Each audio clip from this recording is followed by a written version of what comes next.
Welcome back to Vashishta channel. Karthika Puranam 19వ అధ్యాయం చాతుర్మాస వ్రతం. మునిజనులారా, చాతుర్మాస వ్రతమును గూర్చి సవివరంగా వివరిస్తాను వినండి. శ్రీ మహావిష్ణువు లక్ష్మీదేవి సన్నిధికి దేవముని నారదుడు వచ్చి వినయ వివేకాలతో భక్తి ప్రపత్తులతో నారదుడు తన ముకుళిత హస్తాలతో నమస్కరించి నిలబడ్డాడు. శ్రీహరి చిరునవ్వు లొలికిస్తూ, నారద, క్షేమమా అని ప్రశ్నించాడు. త్రిలోకాలు ఎలా ఉన్నాయని అడిగాడు. మునులు జనులు సత్కర్మలతో సత్ప్రవర్తనతో అలరారుతున్న వివరాలు అడిగాడు. హే ముకుంద, లక్ష్మీవల్లభ, లోక సంరక్షక, నీ వెరుగని విషయాలేమున్నాయని నేను వివరించగలను. అయినా నీవు చెప్పమంటున్నావు కనుక విన్నవిస్తున్నాను. లోకమున నరులు ఎవరు తీరిన వారు మసులుకుంటున్నారు. విద్యుక్త విధుల పట్ల శ్రద్ధ చూపుకున్నారు. పుణ్యవ్రతాలు చేయువారు సైతం వాటిని నిర్విఘ్నంగా పూర్తి చేయటం లేదు. పరనింద, అహంకారం పెచ్చు పెరిగాయి. మధుమాంసాదులు నిషిద్ధాహారాల పట్ల మోజు కలిగి హింసలకు దుష్కృత్యాలకు పాల్పడుతున్నారు.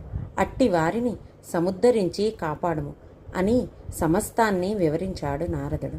అంత శ్రీ మహావిష్ణువు లోక సంరక్షణార్థం ధర్మ సముద్ధరణ కోసం లక్ష్మీ సమేతుడై భూలోకానికి వచ్చి పుణ్యక్షేత్రాలు, పుణ్యతీర్థాలు, ఋషి ఆశ్రమాలు తిరుగుతున్నాడు.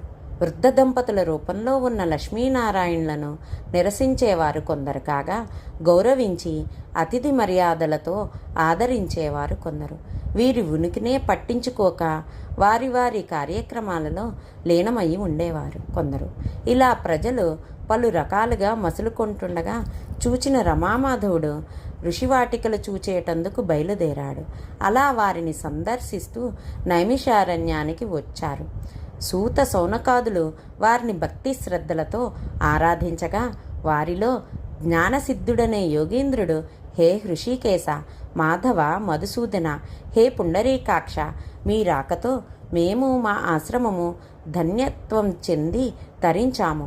చరాచర జగన్నాటక సూత్రధారి పరంధామ, లోకాలు అతలాకుతలమై సత్కర్మలకు దూరమై ధర్మజ్ఞానానికి లోనవుతున్నది. హే లోకరక్షక, లోకాలు తరించే మార్గము ఉపదేశించు అని వేడుకొన్నాడు. జ్ఞానసిద్ధ, కోరవలసిన కోరికనే కోరావు. లోకోద్ధరణే ధ్యేయంగా నేను శ్రీలక్ష్మి భువికి దిగివచ్చాము. లోక శ్రేయస్సే ధ్యేయంగా గల నీకు 2 వరాలను అనుగ్రహిస్తున్నాను, కోరుకోవాల్సిందన్నాడు శ్రీహరి. దేవదేవ, ప్రాపంచిక వ్యామోహములకు అతీతముగా మసల లేకున్నాము. పరంధామ, నీయందే మనస్సుండునట్ల అనుగ్రహించవలసినదని వేడుకొన్నాడు. అనుగ్రహిస్తాను. 2వ వరం కోరుకోవలసిందన్నాడు ఆపదోద్ధారకుడు. దురాచారము, పాపకర్మలు, స్వార్థ చింతనలు ప్రజలలో పెచ్చు పెరుగుతున్నాయి. అవి తొలగి ప్రజలు ధర్మచిత్తులై మసులుకొనగల రీతిని కొనసాగించగల వ్రతాన్ని అనుగ్రహించు లోకరక్షక అని ప్రార్థించాడు జ్ఞానసిద్ధుడు. అందుకొక వ్రతాన్ని అనుగ్రహిస్తాను. దీనివల్ల ప్రజలలో జాగరూకత, నిశ్చలత, నిర్మలత కలుగుతాయి.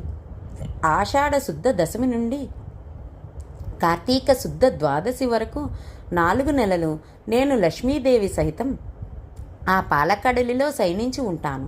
నాకు నిద్రాసుఖాన్నిచ్చే ఈ కాలం ప్రజలు మెలకువగా మసులుకోగలందులకు ఈ వ్రతం తోడ్పడుతుంది. ఇది నాకు ప్రీతిదాయకమైన వ్రతం. నియమనిష్టలు అనుసరించి ఈ 4 నెలలు చేయు చాతుర్మాస వ్రతం వల్ల పాపములు నశించి తరించగలుగుతారు. జరాభారం, ఆరోగ్యభంగం ఆదిగా గల జన్మబాధలుండవు. పుణ్యప్రదమై ఈ వ్రత దీక్షితులు ఆషాఢ శుద్ధ దశమి నుండి శాకము, ఆ తదుపరి నెలకు శ్రావణ శుద్ధ దశమి నుండి పెరుగు, అటుపై భాద్రపద దశమి మొదలు పాలు, ఆ పై నెలకు అనగా ఆశ్వీజ శుద్ధ దశమి మొదలు పప్పు దినుసులు విడిచిపెట్టాలి.